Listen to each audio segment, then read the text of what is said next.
This is episode 52 with Pete Scott. If you see something that's new in tech, just go engage with it. You don't have to spend a lot of time, but do yourself a favor and start to understand it and start to play around with it. This is the Sports Business Classroom audio experience. If you recognize the voice, let me put a name with it. I'm Bo Estes, a host on NBA TV and an announcer on NBA.com. I'm one of the instructors at SBC. Welcome to the show. Now, breaking into the world of sports can seem daunting, but if you're looking for a leg up, you've come to the right place. Each week, we talk to top-notch figures all across the industry to bring you lessons and advice to learn from. Thanks for spending some time with us today, and let the experience begin. Landing a job in the NBA is no easy feat, no matter if it's as a player, front office exec, agent, or even in the league offices. But one surefire way to put yourself ahead of a competitive talent pool is an extensive knowledge of the collective bargaining agreement. And Larry Kuhn is undoubtedly, and I can't stress this enough, undoubtedly the leading expert on planet Earth on the subject, and he's been teaching the material to teams, agents, media, and students now for over 20 years. And for the first time ever, he has an online course containing all of his material available for purchase to the general public. CBA Mastery with Larry Kuhn is available on demand with no expiration, so you'll have access to this material whenever you need it. To learn more and enroll, please visit sportsbusinessclassroom.com today. Nearly 90 years ago, an aging Albert Einstein remarked on the, quote, increasing difficulty of adaptation to new thoughts, which always confronts the man past 50. Well, our guest today has managed to elude that mind trap. Pete Scott is the vice president of emerging media and innovation for Turner Sports, where his entire job is based on his ability to constantly seek out new thoughts, new technology, and a new, better way of doing things in the media business. As you'll hear in the episode, Pete and I have known each other for over 20 years and really enjoyed a few years of being what I think of as broadcasting pioneers. Pete put me on the air as a play-by-play announcer for the PGA Championship in live broadcasts on PGA.com. This was very early in the world of web broadcasting, so nobody really knew what to expect. Nobody really knew what we would confront. We just went and did, and it was a blast. I've likened it to broadcaster basic training in the past. What that experience also gave me was a new career in the web space, which I've largely stuck to and enjoyed since. There's so much more I'm excited for you to hear from Pete, and that's because I classify him in the group of thinkers that includes Elon Musk and Mark Cuban. Those people that are always looking around the corner to see what's next. You'll remember that UCLA famously had the Wizard of Westwood in John Wooden, and I believe Turner Sports has our own Wizard of Techwood in Pete Scott. So sit back, relax, and enjoy the show, everybody. All right, Pete Scott, thank you so much for joining us. You're one of those guys that I've really wanted to get to. And the reason is I want people to get an idea of where you and people that think like you come from. And I'm going to start this with a little story. I was watching Stephen Colbert interview Elon Musk. And he's talking about people who think of what's coming next and what the future's like. And the last question he asked Elon Musk is, what's next? What's coming up next? And Elon Musk answered with something I thought was pretty smart. He said, what do you wish there was? And it's one of those things where you think about it in a different way. And I sort of think that's the way you approach things. You have to look out there and see what's out there and how can we make our company better? How can we make our product better? Does that way of looking at things ring a bell to you in any way? Yeah, I mean, Elon Musk is an amazing person. I think any person who's in my role of being able to convince a company to look around the corner and see what's coming on in the future, and then understand what those signals provide, and then be able to have really, quite frankly, the experience and the collateral with the older sort of way of thinking to convince them. I think that's obviously been the hardest part of my job, is to say, no, no, no, no, like this is coming. Streaming audio, streaming is coming.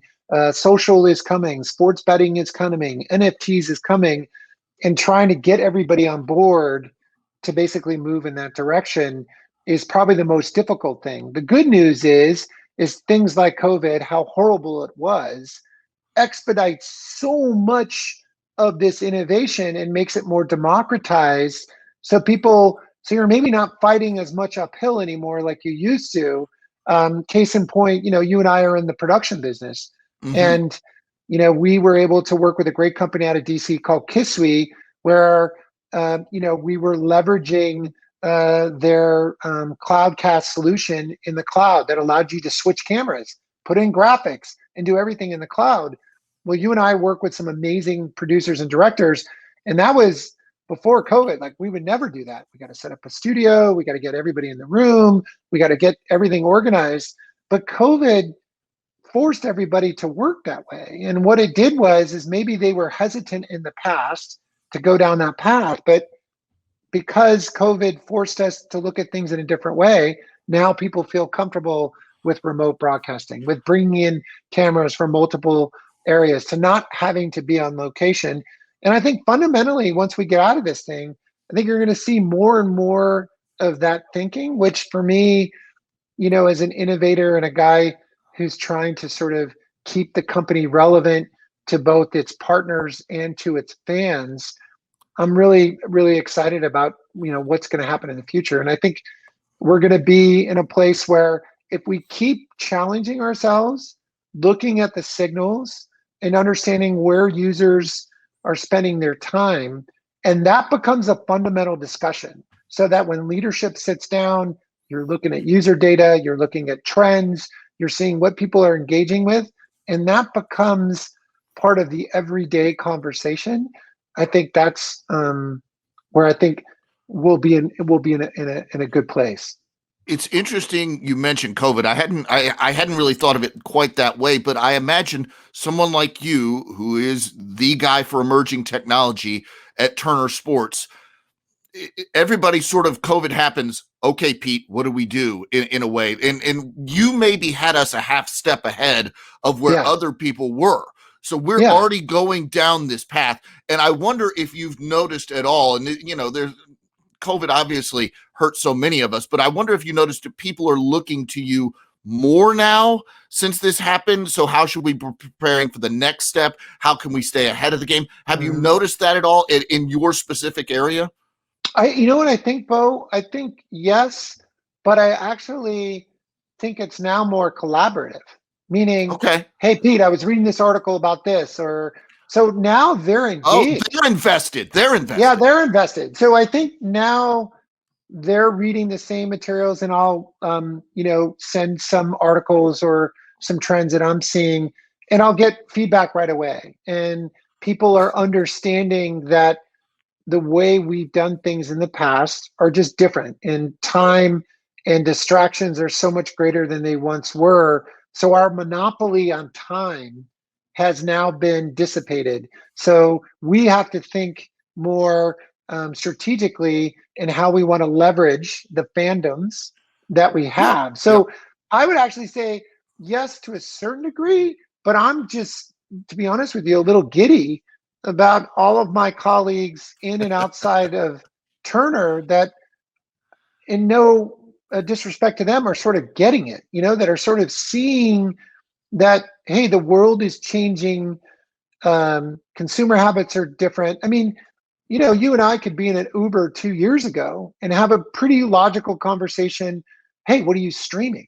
What are you watching Yep. on Netflix? And someone could have that conversation with you. But you and I have been working together for so long that we brought streaming to Turner way back in the day. And Exactly. even that term streaming was like, you couldn't have a conversation because people didn't know what it was. But now you could be in an Uber and talk about Amazon. You can talk about a Netflix show. You can, talk about HBO Max, and they just keep up. And so I think that's what I'm excited about. Is actually, quite frankly, not necessarily being a lone wolf in the room, but having more participatory and more input, and that I'm not the only guy in the room that has the best idea or has the futurist idea. Everybody is participating. So that's what I'm super, super excited about. And I think from those perspectives and those points of view, they'll think of things and they'll bring things to the table that I had no idea. Well, Um, I was imagine that it makes you better if the people come to you and say, here's where I'm having a specific problem, or here's where I have a specific need, or see a specific need down the road. So when you look out into the world and say, how can I solve these problems before they become problems? Is that right? yeah, and I think it's also a combination of me sort of looking ahead and going, hey man, I've seen what's over the horizon. I'm going to come back, forage, get the proper tools, do the best job I can to democratize the information. And with Lenny's been an awesome person to work for because he encourages that. And I think there is that general let's push the edge of the envelope. Obviously, with Craig and Drew and Moss and others just sort of think differently than the way traditional people think. I think that's been why I've been there so long, to be quite frankly, is it's been encouraged, although sometimes takes some time and takes some endurance and, really sometimes being in a room where you encourage people to make it part of their idea and their participation. Um, but it's been great. I think I'm just really excited about what's around the bend, and I think there's opportunities, but we just have to get better, like every business, on direct to consumer. And I think for us that muscle was never, quite frankly, worked on or adopted because we had sort of this beautiful entity, whether it be inside the NBA or whether it be our coverage with NASCAR or PGA Tour or Ryder Cup, and that was the only thing that people wanted to watch. Well, now there's so many other choices. So Yeah. we need to start bringing in that thinking of more user data, a more data centric environment, and then sharing that information. That's the key. You got to share it from everybody from the top to the bottom so that everybody is understanding that that's the way we're going to go. The Facebooks, the Twitters, the Netflix, the Amazons. Remember, just 10, 15 years ago, they weren't competing against us. And so the one thing that they didn't have IP, they didn't have rights, but they built a data centric environment that said, look, we're going to be the best in data. We're going to extract the best information from touch points that our fans and users come to us. And then we're going to use that as a tool to learn more and more about them so that we can go to advertisers, we can go to leagues and say, hey, we have the NBA fan, or hey, we have the user who likes to go to Walmart. And I think that was super strategic. And I think, we'll get there. And I think we're blessed. I'm really, really impressed with what Jason Kilar has done with Warner Media, and really honored to have him sort of leading us to, think about the consumer and making that person the priority. Now we just have to build on that. How do we build that muscle? How do we make it data centric? And I think, we'll get there. What's interesting is you talked about sharing and the importance of sharing from top to bottom, Mm-hmm. and I imagine there's value in, I know you included this, but to say it this way, from bottom to top, because our young people that come into the company are the ones that are most connected with the audience and how the future works for viewing habits. So I imagine learning from them, actually learning from those youngest people, there's some value in that as well, correct? Yeah, and I think it's also giving them context on how we got here Yep. and why they may be frustrated that we're not moving faster, and that we Yep. should be, moving, into different places. And sometimes they might get frustrated, but again, it's a muscle thing. It has nothing to do with personality or any of those things. It's really just they haven't developed that muscle because they've been rewarded. That's the key, Yep. right? Like if in life, if you're rewarded for a behavior, meaning we build a channel like TNT or CNN or TBS, and we create this entity and give it to a cable operator, and they pay us the market Yep. rate, and that's a good chunk of money. Then you're like, well, I don't care who watches Scooby Doo. I This is don't care who working, right? watches.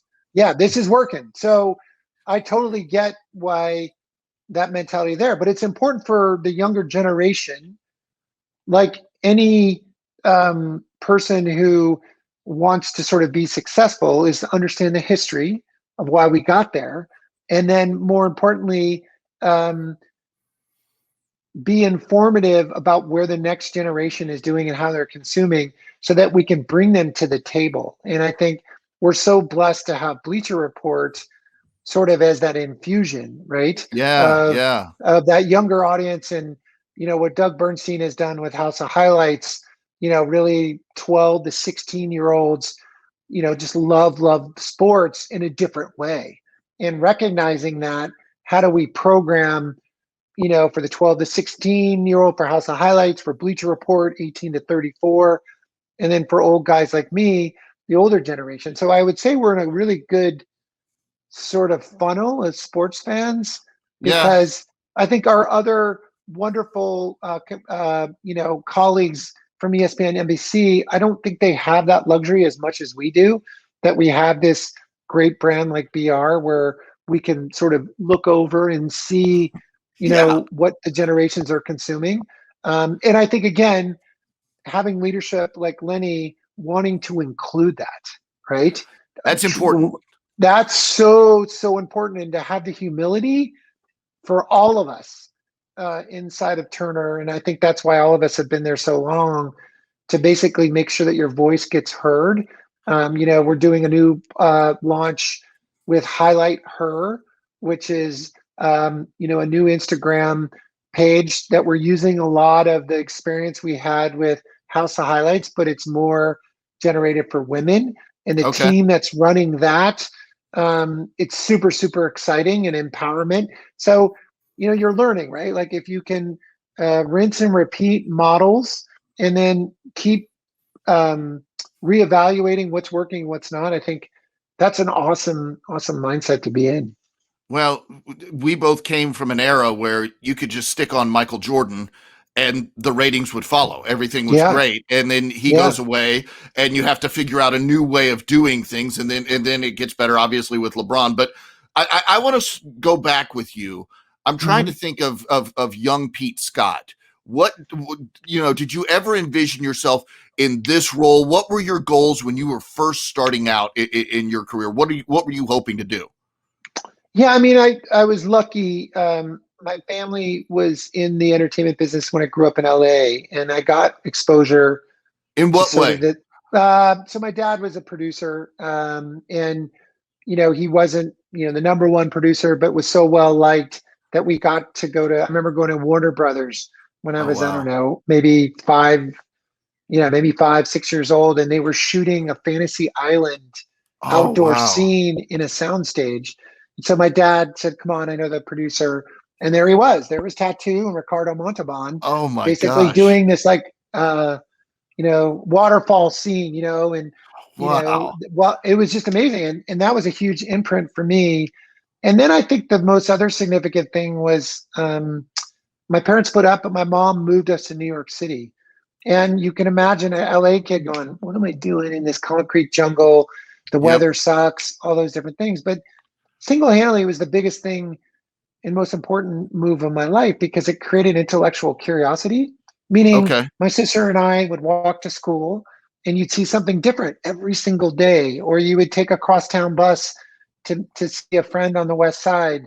And just the exposure of all that different thinking and ideation, I think that's what made me who I am today.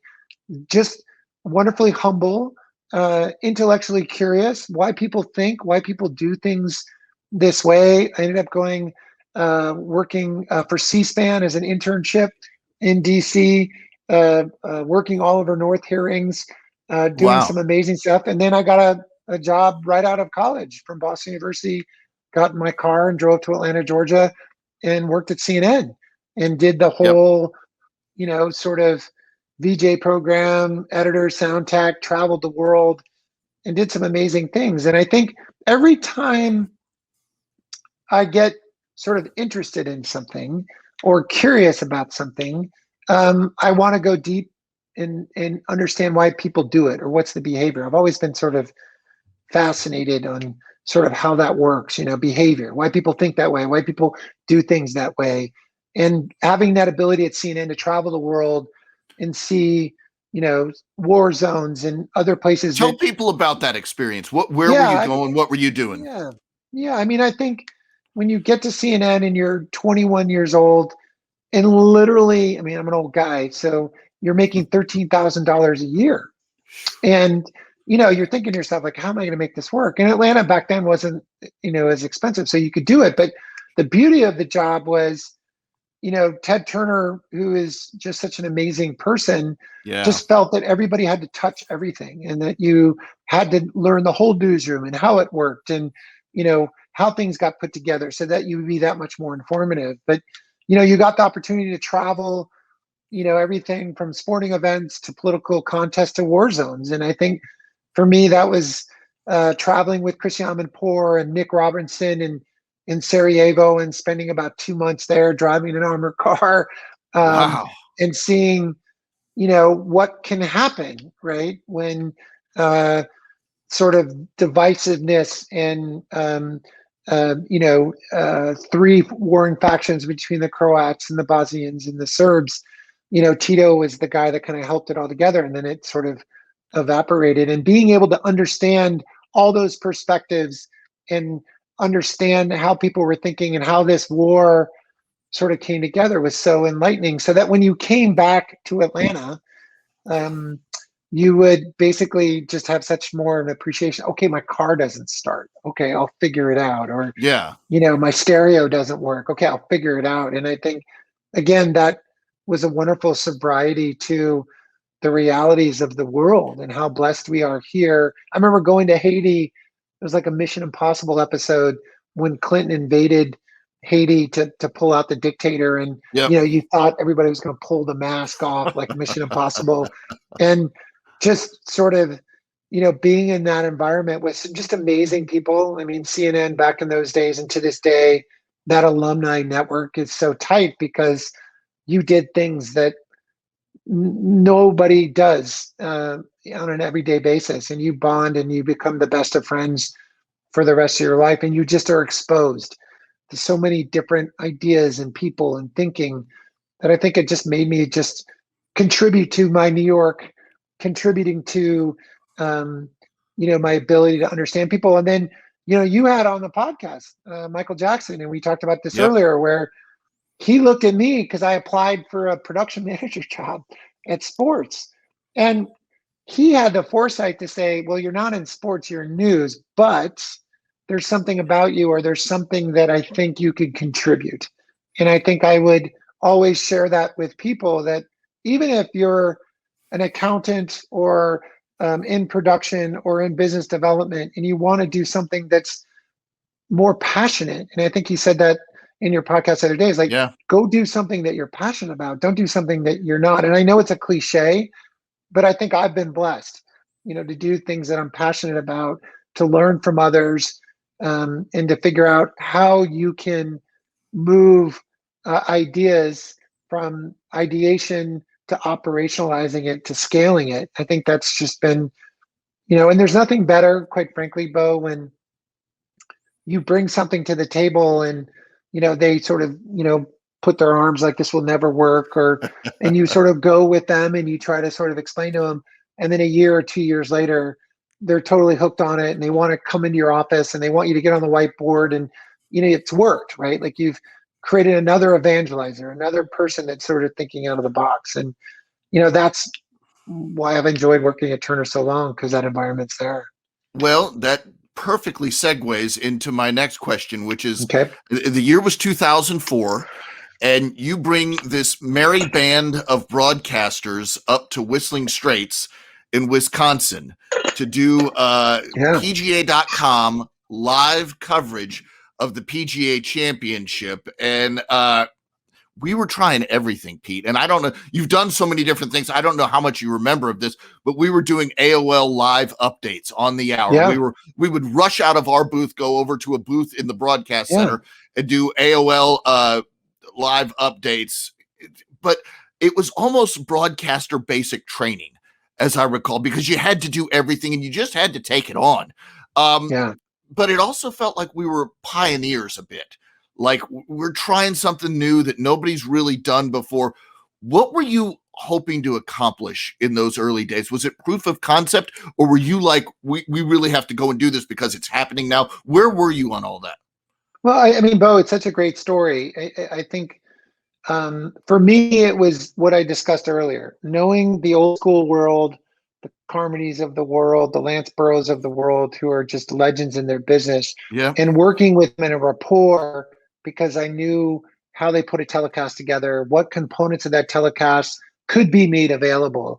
And a really cute story, when we did that, I had this vision of how could we stream this online? How could we show golf coverage, which usually never had Thursday and Friday? Like people, Mm-hmm. no one cared about Thursday, Friday. They maybe did at 2 o'clock, but no one cared when they teed off at 7. But I'm like, there's so much content that we're leaving on the table. Maybe there's a way to leverage this existing production and bring in guys like you and other producers, Matt Cain and others, to basically create a broadcast with Moss.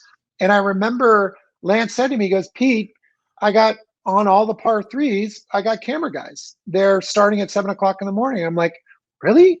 And he goes, yeah, you're more than welcome, I don't know, to figure out how to use that feed. And I'm like, well, why do you have them? And he says, because I missed a hole in one Yeah. year and we weren't there. And I got, a lot of crap for it. So I said, screw it. We're going to pay these guys overtime. They're going to zoom in and they're going to zoom out so I don't miss it. So it was that understanding of the dynamic of a compound in production saying, okay, if I could take those 4 feeds and then mix them as players came up and then provide an alternative telecast as a glimpse and then tease TNT or CBS's coverage on Thursday and Friday, I think we're onto something. And then we evolved it, right? We did Exactly. player follow, where then I said, well, why don't we just add a couple cameras and just do Tiger TV? Like, why wouldn't we just do that, where we could follow Tiger and Phil if they were in a foursome, and you'd have somebody in the morning and someone in the afternoon. And what, again, is so great about my job is now it's the standard. Like, you don't see 100%. any PGA Tour event. And ironically, one of my coworkers who you know really well, Lynn Lipinski, who has always Yep. been there with me, sort of testing all this stuff, she sent me a link for the Masters last week where now you could build your all the live cameras are being streamed. So as your own user, you could basically click on any golfer at any time. So You're it directing was your own so broadcast. you're directing your own broadcast. And I think that to me is just, having the understanding and the appreciation and the humility of traditional TV, walking into them and having a report. It's like, hey, it's Pete. I have this idea where we can leverage this. Okay, Pete, just let me know what you need, and then just working with the teams and getting to that point. And I think that's the coolest, thing that you can do is be humbled to the old school and then understand that, hey, there's a whole opportunity here and we should be leveraging it. And that's what I remember is the opportunity, because I remember the first year was just it felt down and dirty. Let's get this on, let's get it Yeah, right. Let's make sure we're yeah, doing everything and just get it out there somehow. And yeah, then all of a sudden it grew. It grew yeah, quickly. And by the time I remember the last year I did it, I think it was no, it was out in Southern Hills in yeah, Oklahoma. And yeah. Craig Sager's our on-course reporter. I mean, we've got an on-course reporter as good as I Craig know, Sager out there. It I grew know. that quickly, that fast. So Yeah, it was proof of concept for you, for sure. yeah, yeah. And I think it's again having an environment where you can test those things. I'll never forget where people are like, "Well, we can't have this go on during the broadcast because it will kill the rating." And I'm like, "No, no, no, no. It will be contributory because we'll be marketing the telecast, Yep, and then when EJ comes on and the rest of the awesome golf team, we'll still be doing our production online because on Thursday and Friday you have a bunch of people in the office. So we're yep. catering to 2 different offices." But that was a big sort of issue from the beginning was like, oh, no, no, no, you're going to screw up our rating. This will never work. Did So you have anyway, to really um, navigate that? oh, totally, totally. Just, even as we've done TNT overtime, I think now for 20 years, Bo. Like that Are you idea kidding? was sort of the same idea where how can I get the cameramen that are at an NBA game? Fans get to choose what camera angle they want to watch, and it becomes a live component that the sales teams can sell. And today it still makes money for us. So I think it's just being able, again, just to feel like you're in an environment where you can push the envelope, where you can test new ideas, um, and just be humble to the folks that got us there. One of the ways I think you probably navigated that too was I remember during the broadcast, we would have an Ernie Johnson on or someone else to talk Yeah. about what the Yeah. broadcast was going to be. So it did supplement in that way. Yeah. Yeah. And I think there was this sort of cuteness about it where we would borrow one of the talent and they'd come into like, hey, where are we? We're in this little Yeah. PJ.com control room, but they really liked it too. And then we started, remember, bringing in the golf pros. So like, Yeah. think about that for a second. Like, people sort of did that, but we kind of extended it where we would say, "Hey, I can't remember the professional, but he would come in and basically say, okay, this is how you get out of the trap. The tiger's in right now. Yesterday, I shot that same scene." So we were able to stretch it and not necessarily Yep. worry too much about the commercials, even though we did some insertion of commercials. But I think it was just great, and I think that's what's. I don't want to take credit, but I think that's why Twitch has been so successful today is because each experience is catered to different people. And I think that personalization and how that makes someone feel, and that's where we're going to move to, where I see a day where we'll do one basketball game, say, let's say Lakers in Utah, but there'll be 100 versions of it, meaning there'll Interesting. be some that you can do and watch with betting experts. There might be one Yep. where you could actually make bets. You could watch one with a comedian. You could watch one with a female sportscaster. You could watch it in multiple languages. You could watch it. So I think for us, the technology that we are experimenting with at Whistling Straits is the cost has come down. And that has allowed us to basically, where I would say, look at the data, understand what people want, and try to super serve those clusters of fandom in the experience that he or she wants. And I think that the lesson is the stuff does catch on quickly when given an opportunity. Even at Whistling Straits, over the course of those 4 days, I remember early on we were interviewing like the course superintendent on a Yeah, Thursday, and yeah, Sunday somebody leans in, taps you on the shoulder, and says, "The governor of Wisconsin's coming in." And I was, right. "What? Are you kidding me?" Yeah, It yeah. happened that quickly, so it was interesting to me. I wonder. You talk about having 100 different ways to watch a broadcast, and Hmm. I wonder when you say that to the team of executives at Turner, what reception that gets, because it all comes down to, can we make this work financially, right? Hmm. How does that work, and is that, does that get people uncomfortable? Is it something that's exciting now? I don't know. I, I, I think sort of going back to that experience so many years ago, they trust my instincts and they trust how we can calibrate this and make it happen. So Gotcha. the feeds are already existing. Chris Brown, who's just such an awesome person and Yeah. such a magician on remote production, has been doing some amazing stuff with a format of SRT video serving where most of the components of the production trucks are being fed back to Atlanta, like everything from graphics to cameras. And it's almost like a step above Remy's, that it's saved us a lot of money just because we couldn't bring everybody out there. What will happen after COVID is maybe people will scratch their chin and say, maybe a couple more games will be done this way. And then this will afford us to create maybe not just one version, but maybe multiple versions of the game or co watching. Maybe there's a scenario where you, me, John O'Connor want to watch a game together, and we have thousands of rooms Yeah. where all of us are watching different versions of the games that we want to watch. And I think that's happened because of technology and bandwidth and what we talked about earlier, just COVID and the democratization of ease of use and people understanding how to use devices and get online. I was looking at a coworker from Bleacher, and my kids are older, but they're now having their kids. And I remember Yeah. seeing this bobbing baby in our Zoom as we were talking, and I'm like, the kid is so cute.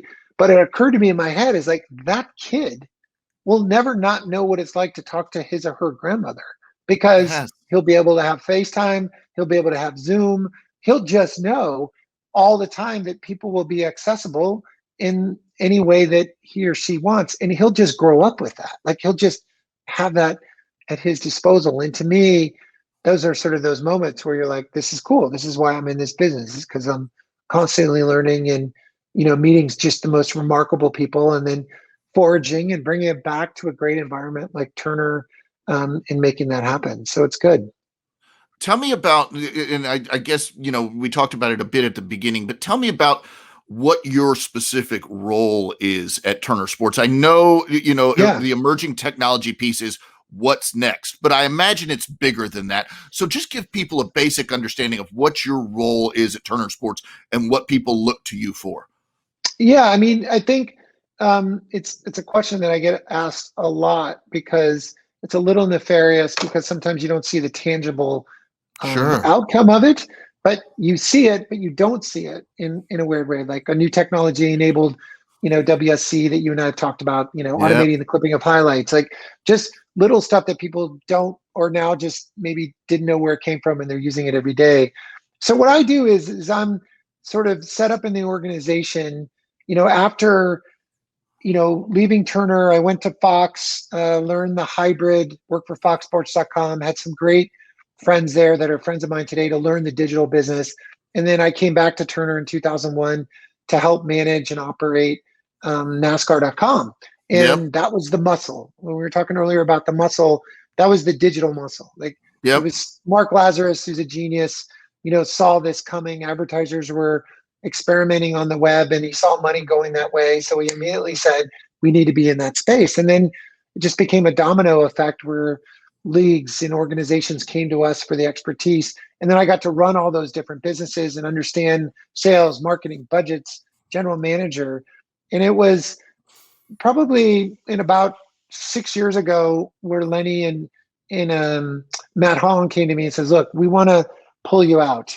We need you to be, we can teach people how to operate things, but we need you to be thinking of the future. Where should we be going? We did the first live streaming of NBA basketball on an iPhone, I remember. And Lenny went down to the NBA and said, hey, Pete Scott's doing this. We're streaming the game. And they're like, wait, what is that? How are you doing that?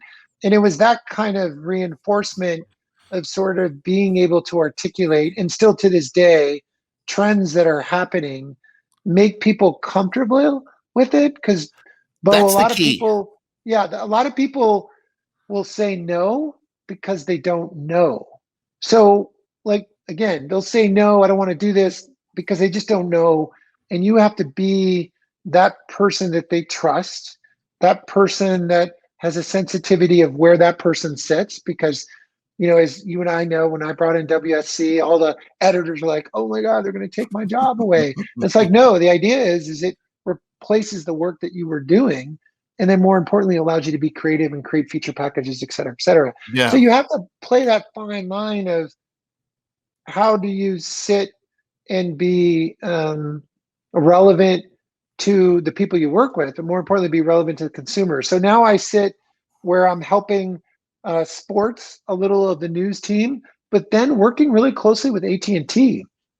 And what's Interesting. fascinating about AT&T is they're massive, Bo, just a massive company. And I think on paper, when they bought us and we consolidated from HBO, Warner Brothers, and Turner into Warner Yep. Media, um, the vision was to sort of leverage the IP that we have, whether it be Charles and Kenny and Inside and Ernie and Shaq, or Harry Potter or Yep. Batman, and how do we help AT&T sort of formulate that? So I've been blessed, with support from Tina Shaw and working with Valerie Emily to sort of figure out ways that we can work with AT&T to create these experiences and leverage their technology, because they have amazing tech and amazing user data and amazing touch points, and figuring out strategically how we can do things. So we did the Shaq Cam last All-Star weekend, where he ran around with a 5G enabled phone, and we had to set that up a week ahead of time and run in the Raptors and configure the phone. And it was like doing what you just talked about with golf, Yeah. figuring out Yeah. the idea, how do I get it into the truck? So our buddy, Matt Littman and Sponge can be like, okay, Pete, just tell me where it is. I'll take it. Having that trust, Yeah. working with Craig Berry too. And then working with them on this really cool project of HoloVision, where we were moving sort of, we had talent Yeah. in Atlanta and they were doing interviews in the bubble. And then we just did one recently with Grant Hill and Coach K for NCAA. So just again, you know, really bringing people together. I think a connector, I've been told, like connecting people, making them feel comfortable to take the risk and understanding where they all sit at the table. Um, and also, quite frankly, working really closely with the BR guys and making sure their voice is being heard. And then how do we leverage those great thinkers and technologists into the company? So, still sort of doing the same, and just trying to sort of bring everybody together, looking at HBO Max and where sports can be contributory in that ecosystem, and how we can do those kind of things. So it's always evolving, which is awesome. NFTs, just this crazy phenomenon with NFTs and That's just how wild that to me. how that could work with the company. Looking at name, image, and likeness for the NCAA, where athletes will be able to sell their name, image, and likeness as soon as June of this year down in Florida. The state Yep. law will empower University of Florida, Seminoles, University of Miami to sell their name. So there's always something that I can go out and find, curate, bring it back, and say, hey, this is where I think we should engage. Well, it's like you're the executive that's living a couple of years in the future and Yeah, bringing it back to the present and going to it's almost like you're an old world explorer coming yeah, back to Europe, and here comes Pete with tales from the new world. Almost, right. like you're almost Yeah, having to come Lewis back and and share yeah, everything. Does that make sense? yeah. I think it's 100%. It's like Lewis and Clark, or the Yeah, National Geographic explorers that would always have to come back, do their presentation, get yeah. funding so they could go back out into the wilderness and find all the different things. I think that's a really good example. I'm interested in your mental approach because you and I are of a similar age, so we've been in the business Mm. half our lives or more now at this point. And I wonder how you don't get stuck, how you prevent that from happening. You seem to share a mindset, I think, with guys like Mark Cuban and everything that are always open to new approaches. What is Mm. it that in your mindset, what are you doing that allows you to always accept that new information and filter through and get the best stuff? That's a really good question. I think it goes back to walking the streets with my twin sister to school and being Yeah. able to really get out in the world and experiment and see things. About 6 years ago, I convinced the company to open up an office in Tel Aviv, Israel, and have an incubator there, because every company I was working with, there's a degree to separation of Israel. And being able to get out into the world, Yep. even traveling, even getting on an airplane, sitting down, seeing what people are doing, how they're interacting, restaurants around the world, no matter what age, parents are giving a kid an iPad, while they're having their dinner. I mean, it's copied everywhere in the world. Um, NBA, Euro League, Champion League soccer teams are having the same problems that we are, right? That less and less people are watching sports, and how do we basically make sure that we, provide a value exchange to those fandoms? And I think the biggest thing for me is being able to travel and walk and see the world and see where those people are engaging with content or engaging with technology, and then reporting it back. You have to have an amazing amount of endurance. It's almost like you have to have Yeah. 5 or 6 plates in the air, because you don't know which one someone will say, hey, Pete, NFTs, I saw that we're doing this. Can you talk to the Warner Brother guys, with my great colleague Yang, and figure out something we could do with them? Or, hey, Pete, you were talking about e-league and esports, 8 years ago, kids watching other kids watch video games. Should we get into that space? And so worked hard with a really good core team to build and start that business. So I think it's a combination of not being frustrated, taking that long walk in the world and Yep. engaging with the world on multiple levels. Um, and then really just having the humility and respect of, when you get back, uh, the people that have to operate and sell and market, be wonderfully respectful and appreciative of what they do, and how I can be collaborative and contributory for their success and initiatives and KPIs. And I think, that's the reward. And I think what fuels me are those things we just talked about, right? Where, you know, first it's ridiculed, then it's opposed, and then it becomes self-evident. And it's those You know the three. process, right? Yeah, you know it and you live it. And it's when you see someone turn and you Yeah. see them, then you're like, okay, cool. I'm going to move on now. I've sort of set this up and now it'll go on its merry way. So that's the energy or the gas that keeps me sort of, thinking about this. And again, just been so blessed to work with so many cool people like you and others that are, willing to try and do things in an environment like Turner. I think that's been the biggest blessing. And I've been there a long time, a really long time. And Oh yeah. because of that, I think it's because I've been given latitude, autonomy, and at the same time, credibility when I come back. Hey, I brought you something. This is really cool. And then the next time I come, hey, it's Pete again. He's got this really cool thing. Let's figure out what it is. And so you have to build that trust. I think that's the other part. And I think that's been something that I really, really cherish with all my work colleagues and friends. You told me, and you showed me a presentation that sort of described people's changing viewing habits. Hmm. And it seems like something that it's a challenge that you're going to deal with, an Yeah. approach you can get creative with. Tell me about that and how you're meeting that challenge. I mean, look, it's beautiful, right? We've a lot more people understand technology. You and I would go to our parents' or grandmother's house, and there'd be a blinking 12 o'clock on a VCR because they didn't know how to set the time on that Yep. VCR, but they just ignored it. But I think the maturation in technology and digital savviness and the next generation just, like that baby I said, they've just grown up with being digitally literate. It's a challenge for big companies like us because you have to figure out a way where you can be relevant to them now. And you have to think of new ways to entertain and to take some of their time that's now been disrupted from everything from an Uber to a DoorDash, to a Netflix, to an Amazon, to a Fortnite. You have to figure out a way where, you can get into the mindset of those people and figure out how do you build a value exchange with them that they'll want to participate with us in some way. We are blessed to have March Madness, Yep. for the next couple of years, I think till 2032. And what a That's great right. franchise to have because you Yeah. sort of have this built-in fandom, right? Most people, when they go to college, freshman, sophomore, junior, senior year, they just build up an appreciation and hopefully a positive experience. And that gets reignited during March Madness, right? Like that passion, especially if your team's in that particular tournament. And those are the types of things that we just have to get better at. We got to know, you know, all of our fandoms that like LeBron James, like the Lakers, like the Cavaliers, like the Miami Heat.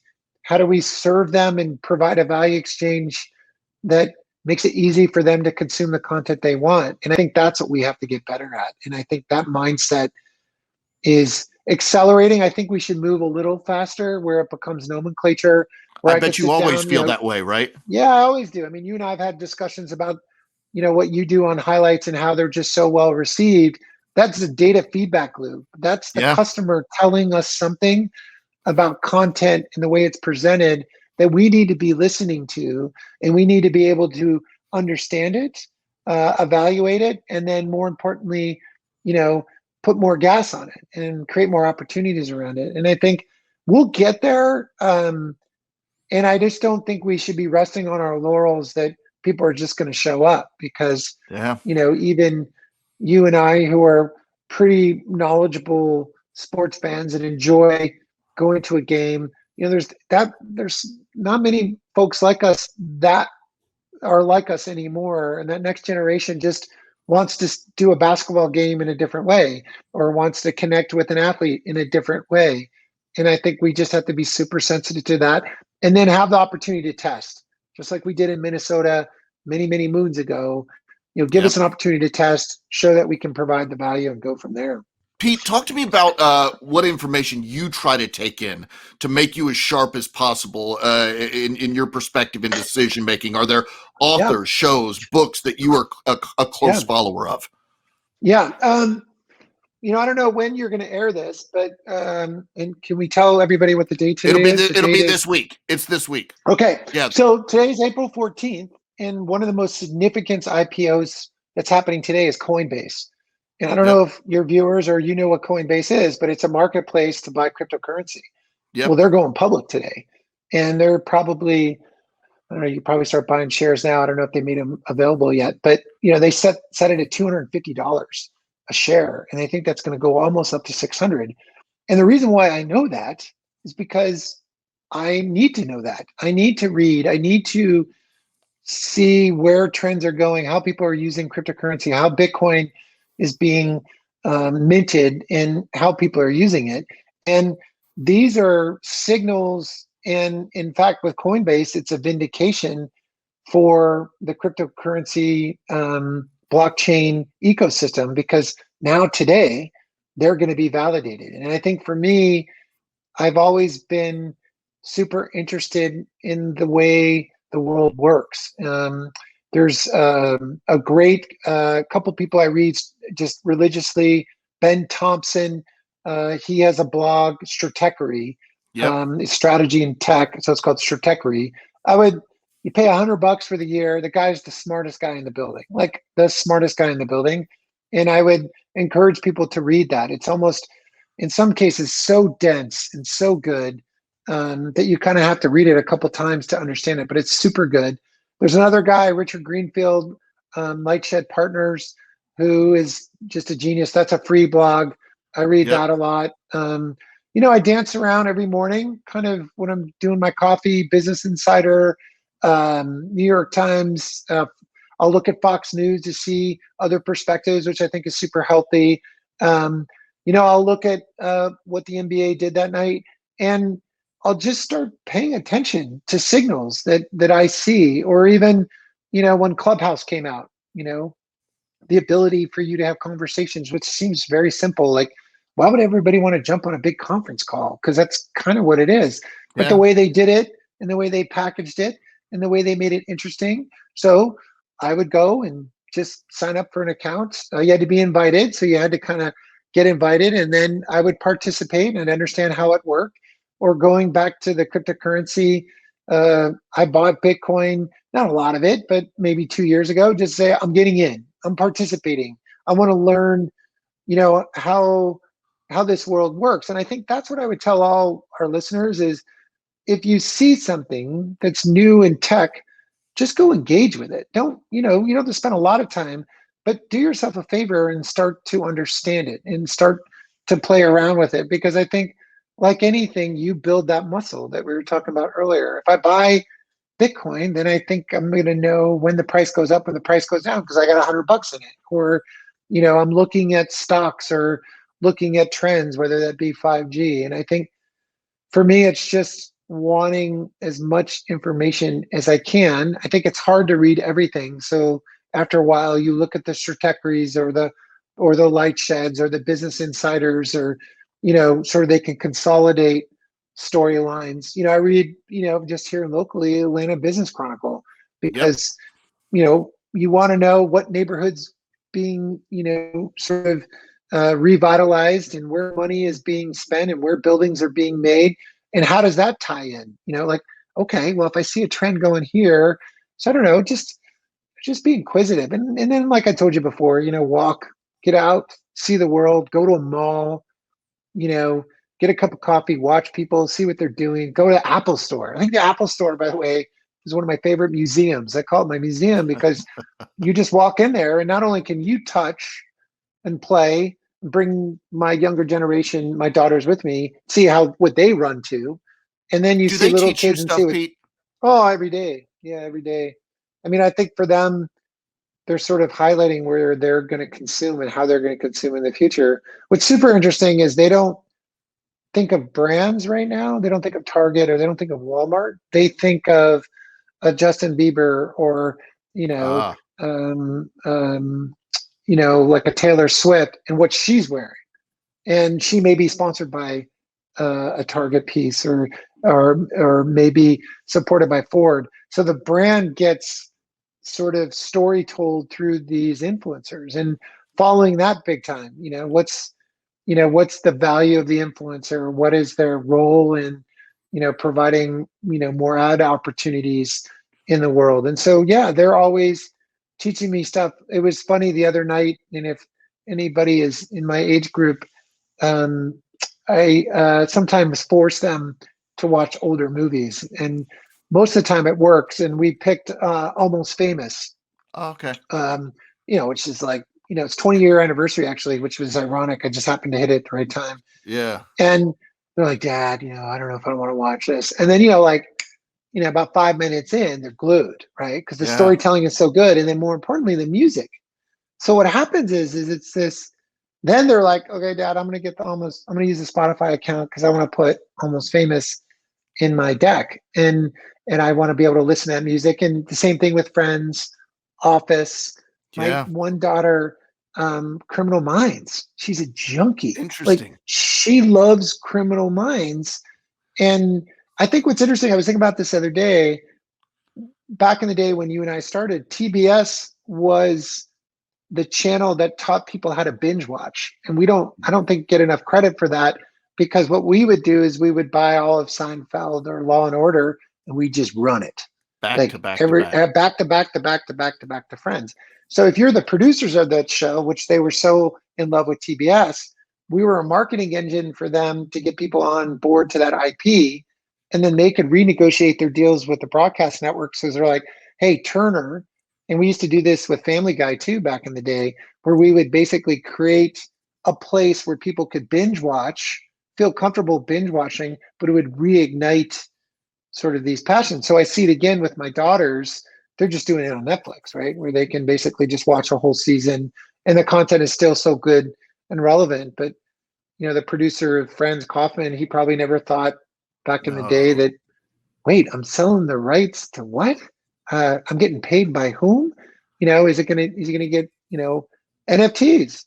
Think about that for a second. Like, think about the IP that he had no idea when he was making the show, that moment that Chandler or, one of the other characters, or Seinfeld, think of Seinfeld NFTs. Yeah. Holy cow. Like, think about all of those episodes where events, Kramer walking into a room or Kramer hitting the golf ball off the whale's hole, like all those moments will just again have a re-gentrification to a new audience. And I think, yeah, I mean, there's nothing better than hanging out with my girls, either one-on-one or, just by myself together as the three of us, and traveling and seeing things through their eyes and seeing what they, do and what they follow. It's really, really cool. It's good stuff.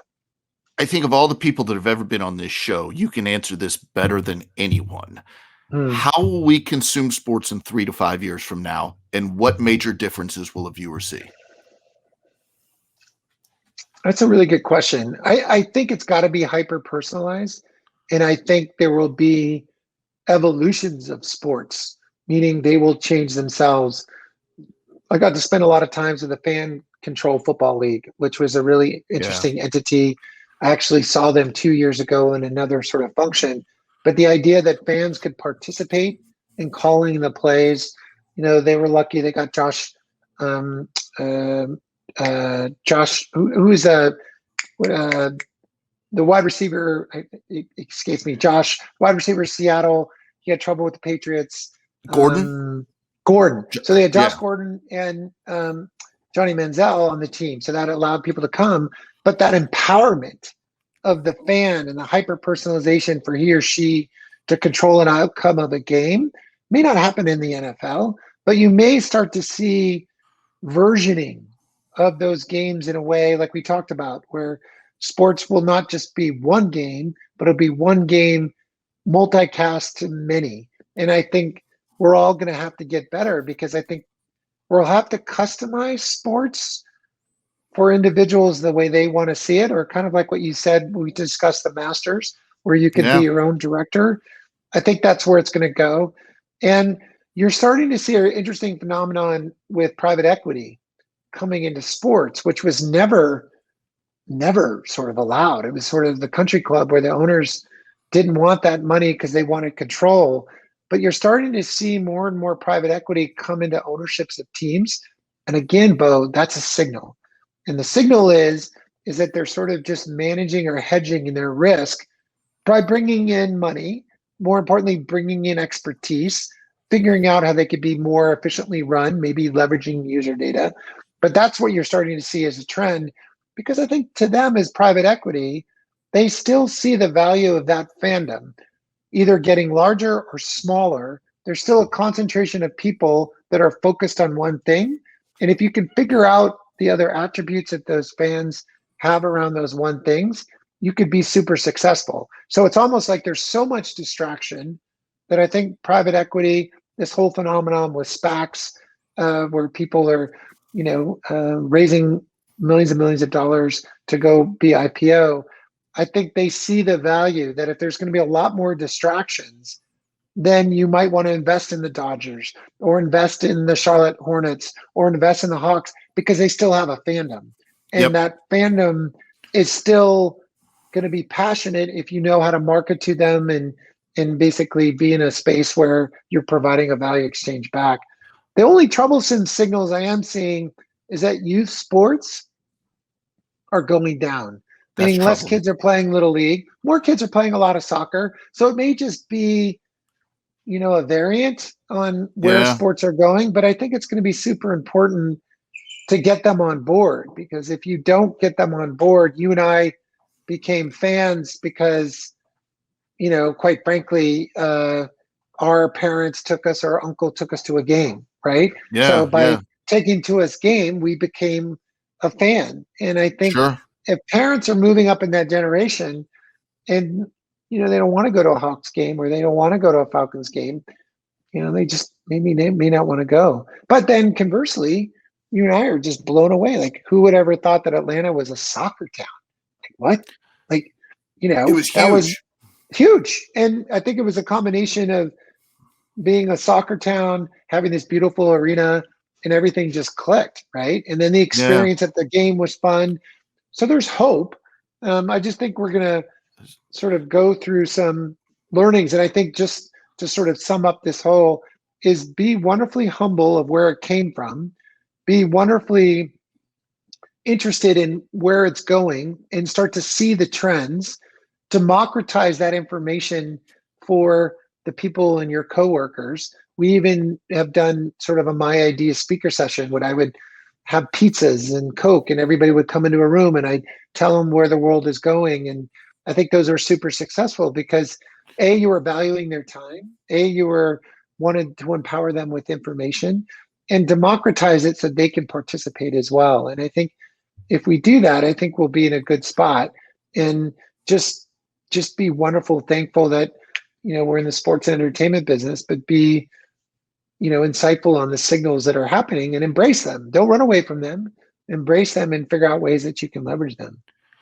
Pete, I know you're a busy guy, but I want to thank you so much for the time you shared with us and your insights. And you and I will catch up soon. But thanks again, and best of luck as we go forward reading those signals. Yeah, great. Thanks, Bo. Appreciate it. All right, thanks so much to Pete Scott for joining us on this edition of the Sports Business Classroom audio experience. And remember, always like, subscribe, and give us a rating. And if you want to give us feedback directly, I can be reached on Twitter at NBA Bo. That's NBABEAU. And you can get right in touch with the Sports Business Classroom at Sports Biz Class on Twitter as well. Thanks so much for listening, everybody.